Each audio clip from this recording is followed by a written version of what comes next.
এটা হচ্ছে ওর লোমের ডাইরেকশনটা এদিকে আছে, সোজা নাই কিন্তু, দেখো এদিকটা সোজা আছে কিন্তু এদিকটা কিন্তু এদিকে ঘোরানো আছে। তো পাউডার যখন আমরা লাগাবো তখন আমরা এই ডাইরেকশনে লাগাবো। তুমি দিকটা দেখাও, পিছনের দিকটা কিন্তু এদিকে ঘোরানো আছে লোমটা, এখানে দিকটা আলাদা আছে, এদিকেরটা আবার আলাদা আছে, এই যে ডাইরেকশনটা এটা আবার এদিকে আছে। তারপরে তোমাকে এইভাবে ক্রিমটাকে লাগাতে লাগবে, একবারে বসে গেল, একদম পাতলা।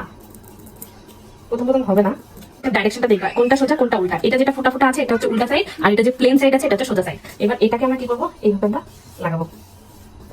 লাগাই নেওয়ার পরে হাত দিয়ে এভাবে প্রেস করে নেবা। এটা হলো, দেখছো আমারও সেম ভাবে এইভাবে লাগাবো। ভালো করে কিন্তু বসাইতে লাগবে, কতটা লাগে এই যে দেখো কতটা উঠলো। থাকে যেটা একটু ক্রিম দিয়ে উঠাই দিবা বা সুতা দিয়ে পারলে টাইনে নিবা। এই দেখো বেশি বেশি পড়ে গেল, সামনে দাও, সামনে টানছে একবারে চলে আসো।